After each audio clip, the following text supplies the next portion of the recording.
A gente, na aula passada, que já tem um tempinho, o que a gente tinha como foco foi o espaço parafaríngeo, tá? Mas assim, eu vou fazer uma revisão bem rápida dessa parte para que a gente possa prosseguir para o restante. A gente viu que o pescoço tem uma divisão supra-ioídea e infra-ioídea, né? Isso é uma coisa bem interessante, e claro, pelo próprio nome, a gente já tem como referência, né, que é o ióide. Então, o que está acima do ióide, óbvio, o nome supra, o que está abaixo do ióide, o nome infra, tá? Então, isso a gente pode, vamos dizer assim, caracterizar inicialmente no laudo se a lesão é supra ou infra-ioídea, né? Aí, mais uma vez, é só mais um slide, e aqui a gente denominou, né, todos os espaços que fazia parte do pescoço supraioideu, então aí a gente tem o parafaríngeo, faringo mucoso, mastigador, parotídeo, carotídeo, bucal, retrofaringe, perivertebral, lembrando que alguns deles parte do infraioideu, né, e aí a gente vê que o visceral é aquele que antes era denominado de faringo mucoso, e o carotídeo, ele se estende tanto do supra até o infra, tá? Então, a gente, assim, tem ideia de que alguns espaços, eles são tanto da parte supra quanto infra, né? O que às vezes a gente tem que ter uma atenção se eles não podem se estender a lesão daquela parte de cima até a parte de baixo, tá? Aí a gente falou sobre as fáscias, né? A fáscia cervical profunda e as camadas que ela possui, né? Como é que ela se divide e como é que elas né, envolvem esses espaços, né? Determinando os limites deles, tá? A gente foi de cada uma mostrando, então a gente viu que tem 3 camadas, a face profunda, a da face cervical profunda tem a camada superficial, tá? Que é essa amarelinha aí toda desenhada, tá? Depois a gente tem a parte da camada média, que é essa lilás, que praticamente reveste a parte do espaço faringomucoso, tá? E aí a gente tem aqui também na parte infra, o espaço visceral, ou seja, aquele espaço do centro. A camada média, ela reveste praticamente a parte do centro do nosso pescoço. E a camada profunda, né, ela vai revestir mais aquela região do espaço, uma parte interna do espaço carotídeo, né, e toda aquela parte da musculatura, tá? Tanto no supra quanto no infra. Então, é bem semelhante o que acontece na parte superior quanto na parte inferior. E aí a gente ficou como um espaço parafaríngeo tão importante para a gente, né, que ele é tido como se fosse um centro de referência, já que ele contém gordura, né, ele está aqui localizado, então ele contém gordura, praticamente o maior conteúdo dele é gorduroso, e daí serve para nos orientar em termos de das lesões que acometem cada espaço. Então, de acordo com a deslocamento, né, ou apagamento desse espaço, a gente fica sugestionado em entender o epicentro da lesão, tá? Então, o espaço parafaríngeo é esse aqui todo meio amarelinho aí, tá? Aqui de um lado e aqui do outro, tá? Então, a gente tem uma relação com vários espaços e aí a gente vai avaliar esse deslocamento, né? E aí, vamos dizer assim, tornar mais possível o nosso raciocínio enquanto a localização, tá? Dessa lesão no pescoço. O que chama a atenção do espaço parafaríngeo, isso a gente não pode esquecer, é que ele é um espaço exclusivamente do pescoço supraioídeo. A gente não tem espaço parafaríngeo na parte abaixo do ióide, tá? Então, a gente, claro, só pode usar como referência nas lesões que acometem o pescoço supraioídeo, tá? E aí, ele está aqui representado no corte coronal, e aqui, né, bem bonitinho aí, na tomografia ele fica com essa densidade de sinal aqui meio que um pouco mais hipo, né, bem semelhante à gordura aqui do subcutâneo, a gente vê que ele fica aqui entre as partes moles, mas ele tem uma densidade mais abaixo, tá? E a mesma coisa aqui, tá, no coronal. Então, ele é a gente tem que ter ideia de que ele é um espaço praticamente ocupado por gordura.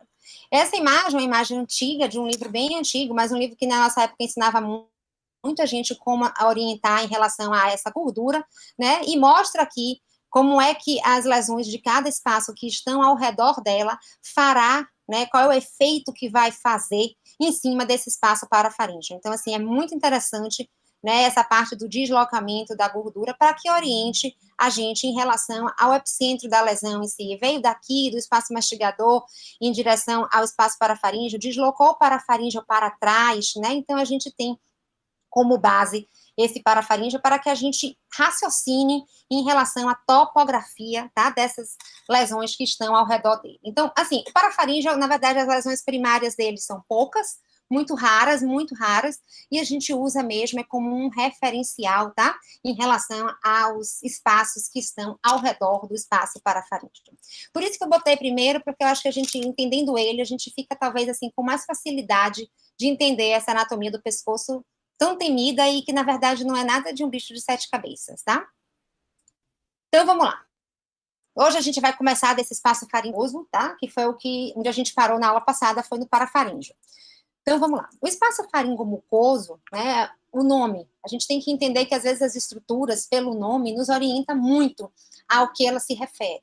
Então, faringomucoso, então, é um espaço que está revestido por mucosa, tá? E é na região da faringe. Então, ou seja, a gente tem coluna aérea, tá? Nele. E a definição é exatamente que são as estruturas da onde? São as estruturas da naso, da oro e da hipofaringe, tá? Ele vai ficar do lado aéreo da camada média da face cervical profunda. A gente viu lá no início que a camada média nesses desenhos, ela era representada pela linha lilás. Então, veja aqui, ó, que a gente tem toda uma definição, né, aqui bem desenhadinha, da camada média da face cervical profunda, que vai delimitar lateralmente esse espaço faringomucoso. Então, vejam que central é ar, né? Aqui a gente tem ar nesse espaço faringomucoso. E a parte lateral é delimitada, tá? Por essa fáscia aqui, que é a camada, na verdade, a camada média da face cervical profunda. Né? Então, isso é para chamar a atenção de vocês, que ele não é um espaço todo revestido por fáscias. O revestimento dele é apenas na parte lateral, na parte posterior, né? Lateral tanto esquerda quanto direita, mas a parte anterior ou central desse espaço não tem nenhum revestimento, tá? De fáscia. É livre, né? Vamos dizer, a comunicação aqui é livre. E ele é denominado espaço faringomucoso, né? Na região mais do espaço do pescoço supraioídeo e é continuado no pescoço infraioídeo com a denominação de espaço visceral, tá? Então, desculpa, eu voltei. Então, como é a localização da onde ele se estende, né? Então, ele se estende desde a nasofaringe, então a gente tem que ter ideia de que é lá desde a base do crânio até a hipofaringe, tá? Como um folheto contínuo de mucosa, incluindo a região do palato, né? Porque aqui a gente tá acima, mas aí a gente vai passar pelo palato, oro, e desce até a hipofaringe, tá? Então, qual é o conteúdo? O conteúdo são todos os componentes da naso, oro e hipofaringe, tá? Não esquecendo de que em todo esse trajeto a gente tem mucosa revestindo e a gente tem coluna aérea de localização central, tá? Sempre descendo até lá. Então, veja que aqui a gente está a nível da naso, né? A gente tem aqui o nariz, a cavidade nasal, tá? A região da coana e aqui a região da nasofaringe. Aqui a gente já está mais abaixo, né? Aqui a gente já tem a região da mandíbula e aqui a gente já tem... Só um minuto, gente. Deixa eu... Assim, aceitar aqui no outro. Peraí. Porque eu tô com...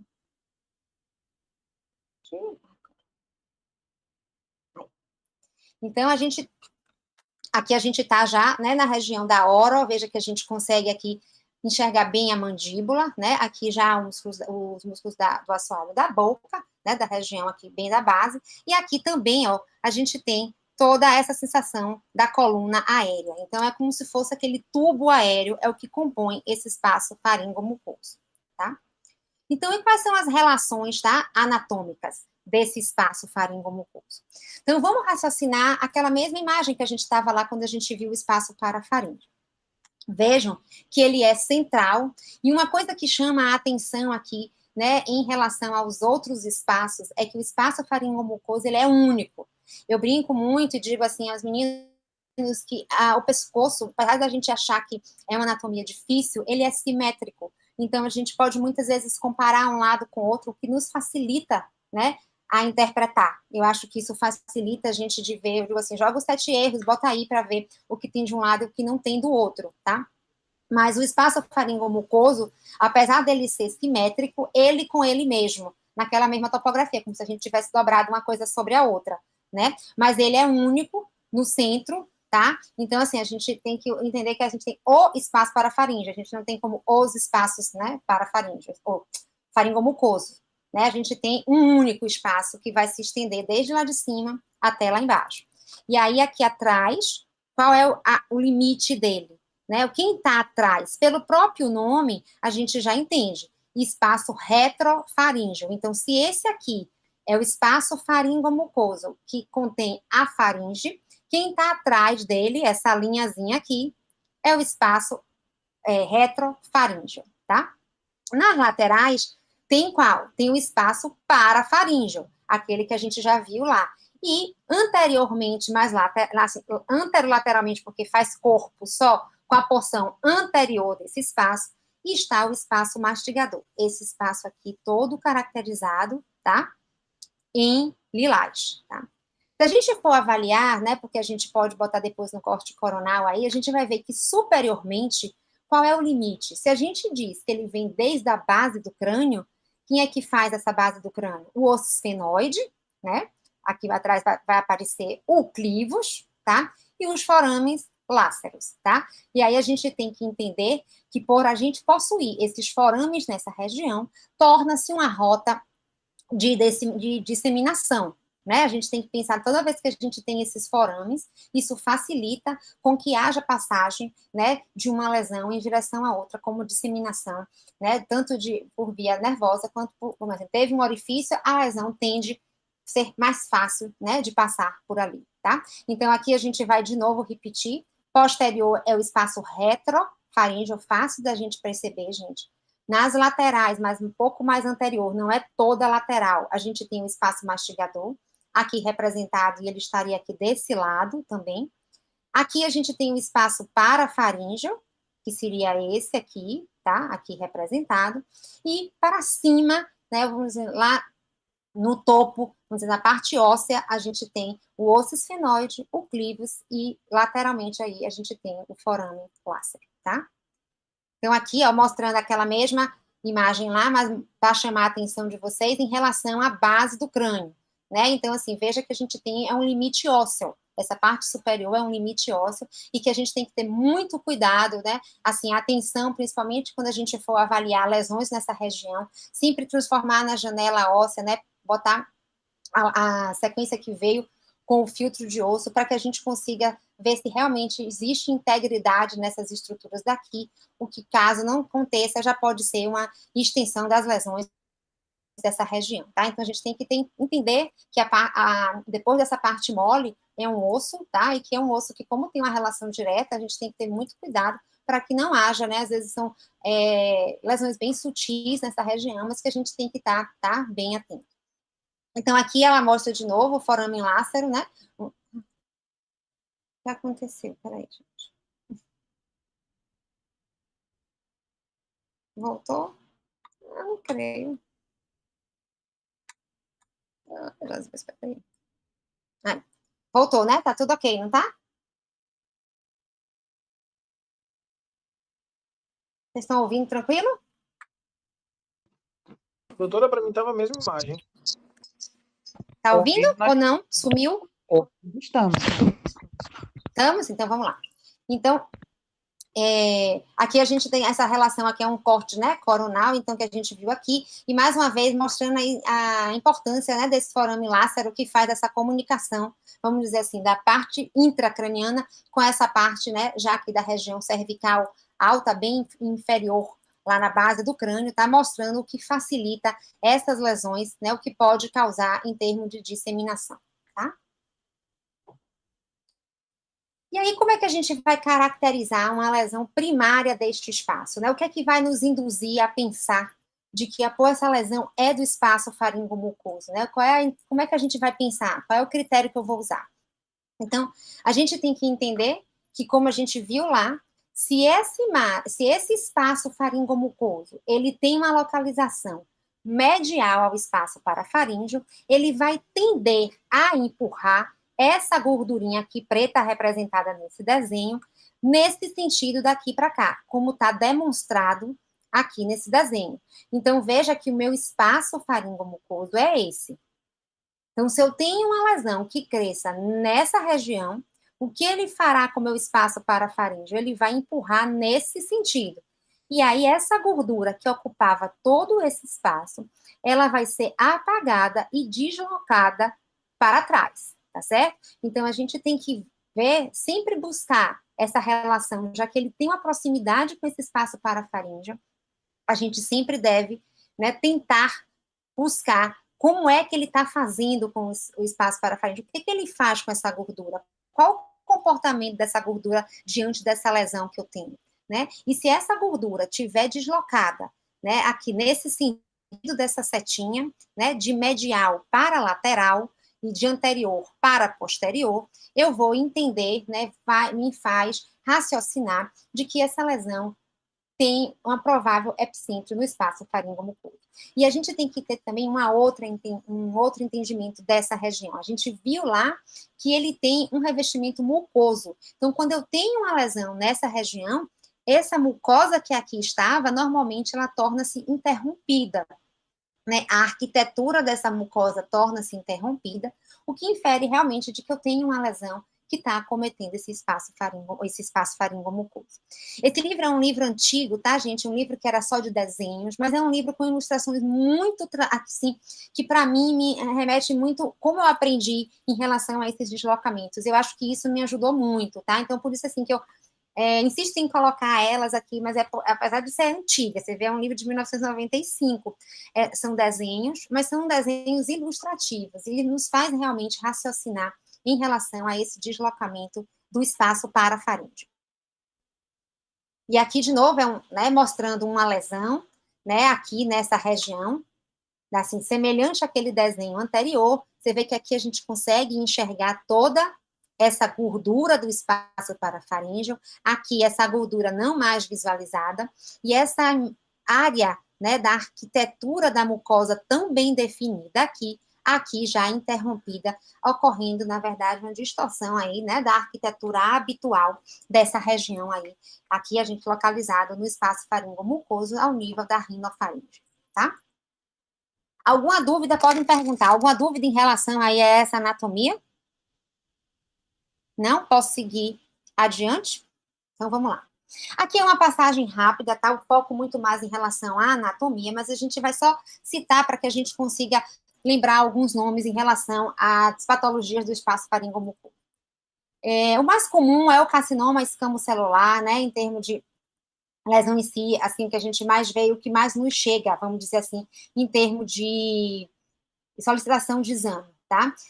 Vocês que são de lá, a gente tem um serviço grande de cabeça e pescoço, então a gente tem uma demanda muito grande de lesões, tanto oncológicas, né, provenientes tanto da oncologia quanto diretamente da cabeça e pescoço, e a gente vê realmente que o carcinoma escamocelular, nessa região do espaço faringomucoso, para a gente é assim, né, vamos dizer assim, o carro-chefe dessas lesões que nos faz, né, lá avaliar, tá? E a gente tem, além disso, claro, os congênitos, e aí aqui o cisto de Thorne-Waldenström, que é aquela imagem mais, né, aquela bolinha que fica mais alta, vamos dizer assim, realmente na região da rina, tá? Os processos inflamatórios, a hiperplasia de adenoide ou das tonsilas, os abscessos tonsilares e peritonsilares, e aquelas calcificações distróficas, né, aquelas imagens mais densas que a gente vê lá nos pilares, né? Os tumores, dos benignos, o adenoma pleomórfico, e o maligno, a carcinoma de células escamosas, esse aqui, né, o que a gente comentou antes, o linfoma, o rabdomyosarcoma e as metástases, tá? Então, assim, temos todas essas patologias, mas, assim, a gente vai mostrar aqui, ilustrando bem de maneira rápida, mas aqui seria o abscesso, tá? Em pilar amidaliano, então a gente vê que tem uma assimetria, né, dessa região. Vejam que a gente tem aqui uma mucosa muito mais delineada, aqui já é uma mucosa mais abaulada, né, e aí a gente tem uma alteração, é um exame antigo, mas veja que a gente consegue enxergar aqui, né, ainda uma área mais hipo, com um centro ainda mais, aparentemente com um realce periférico, tá, então aqui de novo mostrando, tá, e aqui vejam que a gente consegue até enxergar, né, um pouco aqui desses espaços gordurosos, aqui nessa região, já um pouco mais empurrado, né, já ocupando espaço, e a gente já não consegue mais individualizá-los também, tá? Aqui é um set de de nasofaringe, por a gente ser um hospital público, tá? Então, infelizmente, a gente pega pacientes com níveis de doenças extremamente avançados, né? E aí, quando chega para a gente já recebe nesse grau aí. Então, aqui era um SEC de nasofaringe, né? Extremamente avançado. Veja que oblitera completamente esse espaço faringomucoso, a gente não tem mais espaço aéreo, destrói toda essa região, né? Então, assim, um aspecto realmente de doença destrutiva. E o que eu falei com vocês, vejam que a gente tem até uma irregularidade, apesar de não ser a janela ideal, né, gente? A gente está vendo aqui uma irregularidade, tá? Nesse contorno aqui dessa estrutura óssea, que já infere aí realmente uma extensão a essa região, tá? Mas vocês veem que há uma extensão, não tem uma, em relação ao contralateral, veja que a gente consegue aqui enxergar essa musculatura tão bem definida, aqui já não mais, né? Até a parede dos seios maxilares já destruídas e invadidas, tá? Por essa formação expansiva sólida aí, né? Heterogênea e completamente irregular, de aspecto, né? Bem característico de uma lesão neoplásica, tá? Então, vamos lá, ok? Posso partir para o espaço mastigador? Então, vamos lá. Continuaremos ainda no espaço, no pescoço supraioído. O espaço mastigador, como a gente já, né, o nome induz, assim, vamos dizer assim, é o espaço em que contém o quê? Contém aqueles músculos, né, que ajudam na mastigação. É um espaço onde as estruturas musculares vão dominar, né? Então, é um espaço largo, você vê que é um espaço grande quando comparado com o parafaríngeo, quando comparado com o carotídeo, espaço de pequeno volume. Ele não. Espaço mastigador é um espaço grande, tá? Como eu falei a vocês, temos de um lado e do outro, o que nos orienta muito, nos ajuda demais, gente, comparem, isso é uma coisa muito importante aqui nessa região, né? Assim como no cérebro também, na parte do crânio, mas aqui pra gente é muito interessante essa comparação, tá? Então, ele é localizado, claro, cada um do seu lado, né? Assim, temos o direito e o esquerdo. Ele tem uma localização que é anterolateralmente no pescoço, então ele fica na parte anterior, se a gente comparar com o restante, e para fora, né, em relação ao centro, quando comparado. E ele contém, como eu tinha dito, os músculos da mastigação, tá? Então, assim, a gente tem que ver, veja que todas as estruturas são muito semelhantes em termos de perfil de densidade, quando a gente for olhar anatomia, tá? Além disso, tem o quê? Tem o corpo, né, e o ramo posterior aqui, o corpo posterior e o ramo da mandíbula, e a gente não pode esquecer que nele passa o terceiro ramo de V3, o V3 do trigêmeo, tá? O terceiro ramo. Então, isso é uma coisa importante, por quê? Porque, veja, tem nervo passando, a possibilidade de lesões que venham de outro local, né, que se estenda, dissemine por esse nervo. Então, a gente tem que ver, assim, muitas vezes, a presença de um nervo, né, induz a gente a sempre pensar nessa possibilidade. E outra coisa, às vezes a sintomatologia, né, tem um nervo no meio desse espaço. Então, a gente tem que entender que, às vezes, a sintomatologia que o paciente nos passa está relacionado, né, com esse ramo. E aí a gente fica mais direcionado quando a gente lê a história para onde a gente deve seguir, tá? Eu não comentei com vocês no início, mas é porque os meninos sabem, eu sou entusiasta da clínica, então eu acho que pescoço é uma região, né, assim como o ouvido, a gente precisa da clínica, né, para poder a gente direcionar. Eu digo assim, não é para a gente ficar naquela cola, lá na pesca, eu quero ver porque o paciente disse que tem isso, não, mas a gente precisa, eu acho que a clínica ajuda muito, tá, muito a gente nessa parte, eu acho que da radiologia como um todo, mas aqui no pescoço, para mim, assim, eu acho que é essencial a gente ter uma clínica bem feita para que a gente possa raciocinar, né, as lesões que a gente está pesquisando, tá? Então, vamos lá. Então, aqui, ali era um corte axial, né, um desenho no corte axial, aqui um desenho no corte coronal, então veja que também a gente tem toda a musculatura aqui, e o nervo, né, descendo nessa região, então veja a importância que ele tem, né, para esse espaço mastigador. Então, a gente, assim, tem que ficar bem atento, né, o que ele pode traduzir em termos de clínica, assim como ele pode conduzir, né, em termos de disseminação, por ele estar situado aqui nesse espaço, tá, mastigador. E aí a gente vai ver quais são esses limites, tá, do espaço mastigador. Veja que o espaço mastigador, assim como o espaço faringomucoso, ele vem desde lá de cima, desde a base do crânio. Então, se ele vem desde a base do crânio, o limite superior dele será uma estrutura óssea. E essa estrutura óssea, aqui, né, tem ainda tem um espaço do esfenoide, mas a gente tem que entender que essa musculatura vai subir. Então, a gente também vai até o espaço, o osso parietal, tá? Que tá aqui nessa lateral. E inferior, a gente vai limitar, a fáscia vai passar, a camada, né, da fáscia vai passar, e como se fosse assim, até fazer uma voltinha no ângulo da mandíbula, tá? Então, aqui a gente tá com a mandíbula nessa estrutura, então veja que ele recobre toda essa parte e desce até o ângulo da mandíbula, tá? Ele ainda pode ser dividido, já que aqui a gente está diante do zigomático. O zigomático é como se o zigomático passasse por ele. A gente pode dividir ainda o espaço mastigador numa situação suprazigomática, ou seja, as estruturas que estão acima do zigoma e as que estão abaixo do zigoma, tá? Então, isso aqui é uma coisa também que a gente, assim, pode usar como referência quando a gente descreve de que a lesão é do espaço mastigador suprazigomático. Isso restringe bastante, né, vamos dizer, em termos de raciocínio, a área em que a gente está falando, tá? E ele, por ter essa relação da base do crânio, foi isso que a gente tinha comentado, né? Ele tem essa relação com o forame oval, onde vai passar aqui o V3, e com o forame espinhoso, que fica logo ao lado, que vai passar a artéria meningeia média. Assim, gente, às vezes a gente pergunta por que é importante a gente saber, né, esses forames, é exatamente pelo quem passa nessa região, quem está ocupando, né, o forame, quem vem de baixo para cima ou quem vem de cima para baixo. Então, a gente tem que ficar sempre ligado nesses forames por conta da clínica, tá? E o que pode acontecer caso eu tenha lesões, né, próximas àquilo ali, deixar claro que tem esse acometimento regional em termos de proximidade, né, para que o médico, quando ele vá fazer um tratamento cirúrgico, né, no caso, ele fique atento, né, do que pode acontecer diante de um procedimento, já que ele está naquela região em que a lesão envolve alguma dessas estruturas tão importantes, tá? Aqui, de novo, mostrando no outro desenho, também um desenho de um corte axial, tá? Mostrando de novo essa relação, né, do V3, aqui passa pelo forame oval, e aqui do lado o forame espinhoso, aonde passa a artéria meningeia média, tá? Então, só para atentar a vocês, que a gente pode também no corte axial buscá-lo, assim como a gente busca, tá? No corte coronal, quando a gente está na prática. E aqui, eu acho que eu vou voltar aqui.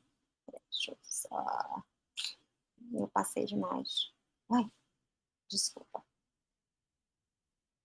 Então, aqui para mostrar de novo a vocês em termos de imagem, aquilo que a gente viu em desenho, o espaço mastigador, então vejam que ele fica aqui, ó, essa região, né, então aqui, ó, a mandíbula, aqui também a mandíbula, né, o pedacinho da mandíbula aqui do lado direito, e as estruturas musculares, né, com densidade bem semelhantes, você vê que elas têm uma densidade bem parecida, né, mas elas ficam nessa região e elas são ainda, apesar de terem densidades semelhantes, separadas, né, por uma fina camada, vamos dizer assim, de conteúdo gorduroso, que faz com que a gente as defina, tá, em termos de cada uma, né, para a gente ver, a gente tem que ir ver no espaço mastigador esses espaços que separa, tá, cada estrutura dessa. Então, aqui eu estou diante do espaço mastigador, do lado esquerdo, e aqui do espaço mastigador do lado direito, no axial, e no coronal,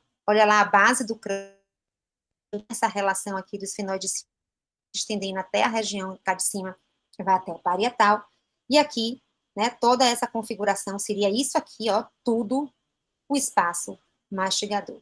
Esse central seria o espaço faringomucoso, tá? Então, assim, para a gente ver a diferença, é bem, né, a gente não vê aquelas fáscias, a gente não enxerga as camadas da fáscia, mas a gente tem que ter ideia de que elas estão aqui fazendo essa divisão.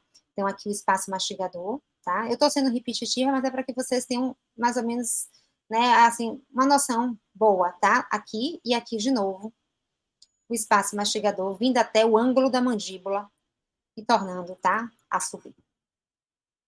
Aqui o desenho, então, mostrando, né, que ele é revestido pela camada superficial da face profunda, é essa amarelinha, tá? Então, vejam que reveste toda, ele, ó, desce, né? Então, aqui, de novo, no ângulo da mandíbula e sobe, envolvendo o V3. O V3 está dentro, vamos dizer assim, tá? Aqui na parte lateral a essa camada superficial da face cervical profunda. Ela envolve todo, vai como se estivesse assim, tocando, né? Ficando, vamos assim, fixada aqui nessa região da base do crânio, tá? E ela, isso aqui que eu botei, tá aqui até escrito, ela passa, né, medial ao forame oval, deixando com que o forame oval fique realmente na divisão dentro do espaço mastigador. Né? E quais são esses músculos? Né? Quais são os músculos da mastigação? O que é que a gente vê aí nessa região? Pelo nome, eu vou vindo aqui para cá, que eu acho que termina sendo mais fácil. A gente tem 2 pterigoides. Então, ele diz o nome lateral e medial. Então, o medial é aquele mais central. Então, o pterigoide medial é esse, que fica como se fosse ó, dentro das placas pterigoides. Então, aqui está, né? Aqui a placa pterigoide direita, aqui a placa pterigoide esquerda, e esse músculo é como se ele estivesse dentro, tá? Assim, vem bem de dentro, como se fosse essa parte anterior tivesse quase que envolvida completamente por essas placas pterigoides. Então, esse é o pterigoide medial, que fica mais de localização central, e aqui o pterigoide lateral, tá? Então, são 2 pterigoides fáceis da gente entender, já que um é para fora e o outro é para dentro, medial e lateral. Quando a gente vem para cá, a gente tem, então, uma seta, e o temporal é aquele que vai subir até a região do parietal, tá? Que vai, vamos dizer assim, isso é o músculo mais comprido, aquele que vai até, tá? Lá em cima. E aí a gente tem aqui a divisão mandibular do nervo trigêmeo, que a gente tinha visto, né? Mais uma vez, torna-se repetitivo, mas o que é que ele passa?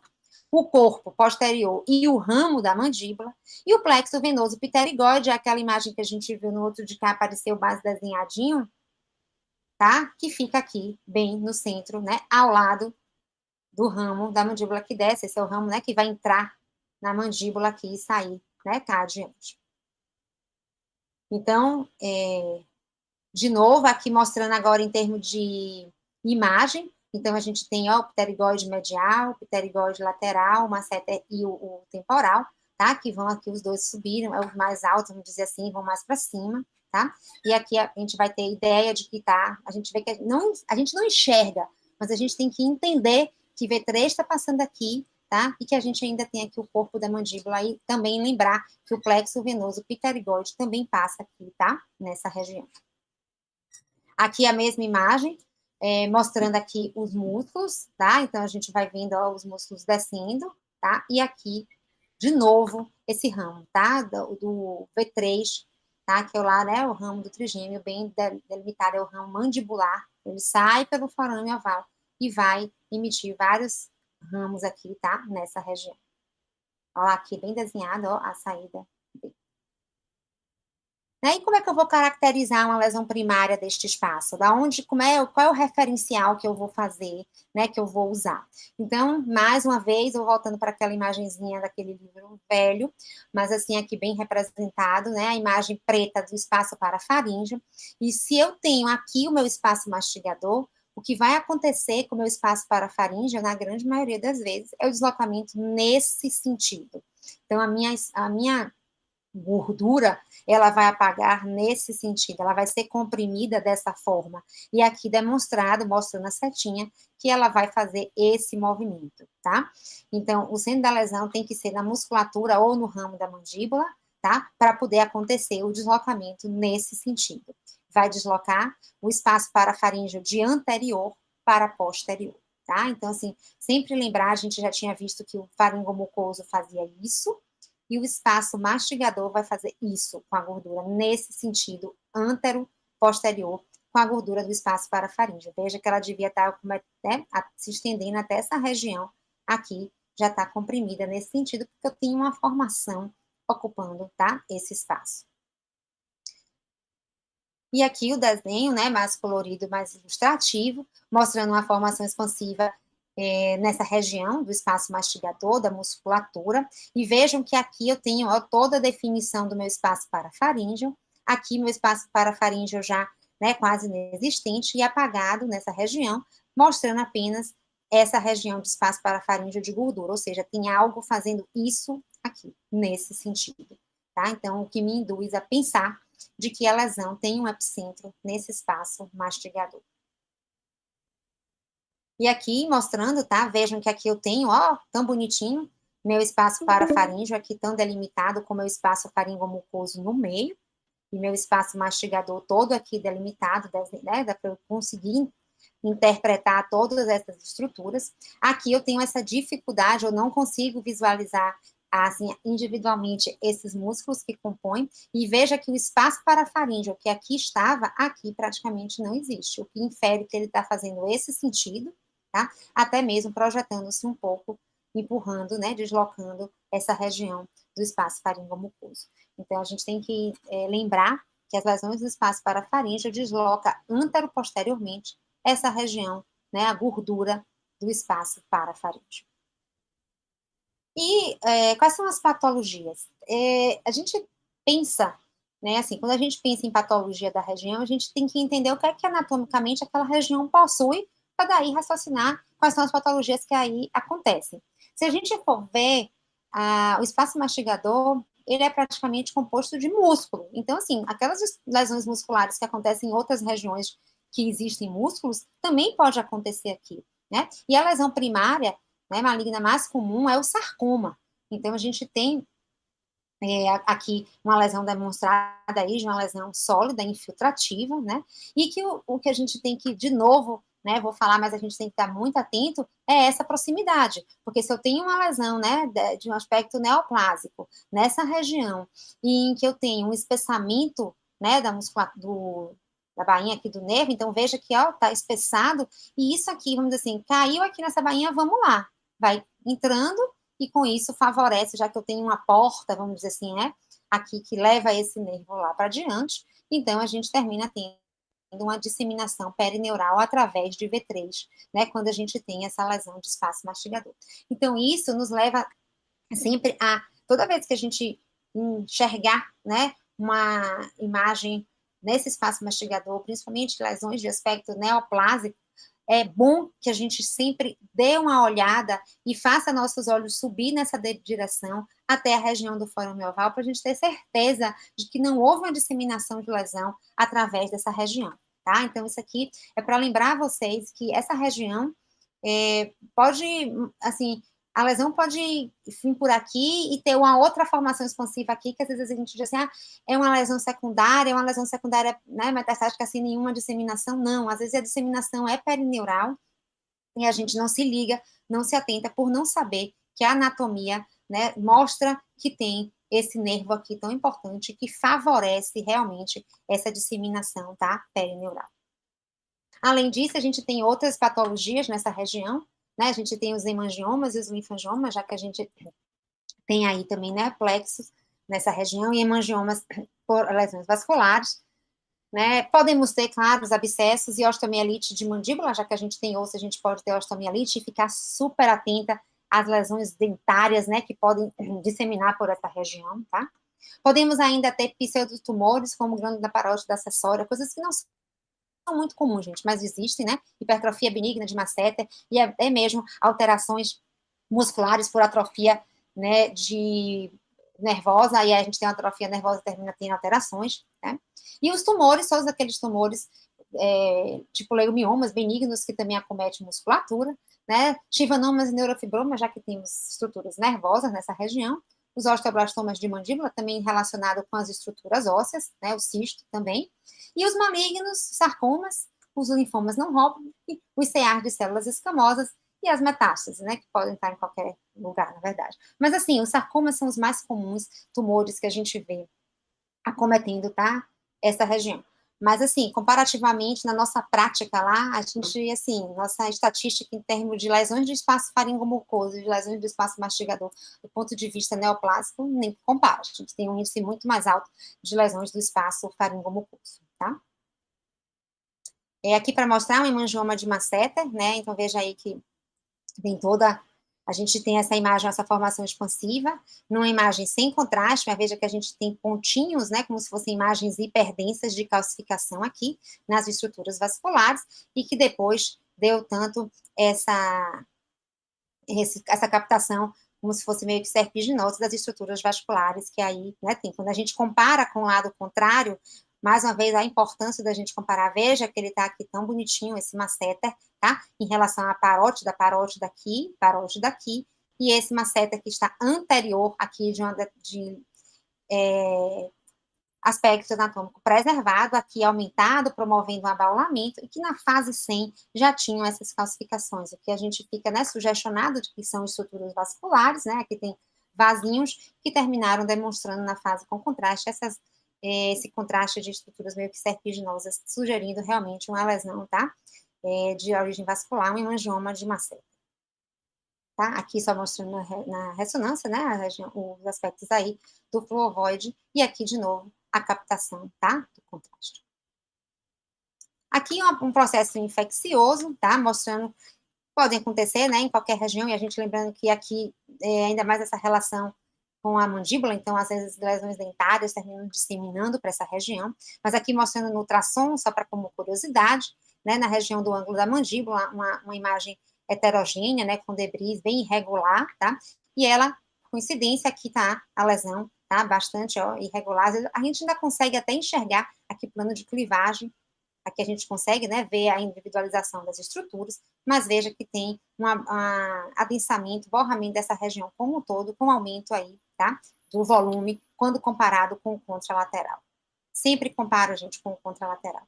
Aqui um outro abscesso, ó, no espaço mastigador, já suprazigomático, aqui mostrando bem interessante como essa lesão está acima do zigoma, tá, então é uma coleção, né, hipodência aí com realce periférico, tá, já mostrando um acometimento bem suprazigomático, já alto, e com realce sugestivo de lesão realmente, tá? Infecciosa, claro, isso sempre associado com uma clínica favorável, né? De todo o processo infeccioso, já nos leva a pensar realmente no processo infeccioso dessa região, tá? Aqui uma outra lesão é o pseudotumor, a gente tem que estar atento ao pseudotumor pelo quê? Na verdade, é uma parótida que cresce além, né, do masseter, aí ele está se estendendo aqui, ó, aqui é a parótida, vejam que esse tecido se assemelha a esse, é uma parótida, na verdade, acessória bilateral, então veja que se estende, ó, anteriormente, de um lado e do outro. Nesse caso, fica até dizendo assim, ai meu Deus, mas tá igual dos dois lados, né, é patológico ou não é, mas veja que normalmente a parótida não se estende tão anteriormente, recobrindo as estruturas desse espaço mastigador, tá, então aqui tá recobrindo, tá? Essas estruturas do espaço mastigador, aqui sugerindo a parótida acessória, tá? Ou extensão da parótida, né, anterior. E aqui a parte neoplásica, mostrando realmente, né, uma ocupação, né, uma formação expansiva nessa região do espaço mastigador. Comparem sempre com o contralateral. Então, veja como a gente não tem uma definição dessas estruturas, né, totalmente borrado. Vejam o que acontece com o espaço faringomucoso, some completamente, mas vejam que preserva aqui, então, que infere que a lesão faça esse sentido, tá? A gente não tem os limites bem definidos dessa musculatura, e aqui eu não tenho a janela óssea, tá, para mostrar se existe ou não um acometimento dessas estruturas adjacentes, a gente sempre deve fazer essa avaliação, tá? E aí mostrando de novo essa formação expansiva, né, que talvez até já destrua aqui essas estruturas ósseas, acometendo essas estruturas de partes moles aí musculares do espaço mastigador. É essencial aqui essa avaliação, tá, do espaço parafaríngeo, já mostrando. E aqui a imagem óssea, já mostra, a janela óssea já mostrando, tá, que existe destruição realmente dessa parte óssea do espaço, tá, daqui. Tá? Ok, já são 8 horas, eu acho que fica muito cansativo se a gente estender para um outro espaço. A proposta da gente é essa, é que a gente faça uma revisão pausada, tá certo? Para que a gente possa absorver aquilo que a gente vai mostrando, tá? E me boto à disposição para vocês, para qualquer pergunta. Eu, na verdade, da próxima vez eu ligo a câmera, gente, mas é porque tá meio ruim aqui. Eu acho que a câmera, se tá ligada, eu não tô nem me vendo, infelizmente. Alguma dúvida? Podem ficar à vontade. Não, Lara, tranquilo. Excelente, inclusive, pelo tempo. Acho que tá bem. Vale o elogio, inclusive, aqui. Então, beleza. Eu assim, sou suspeita porque eu gosto, né?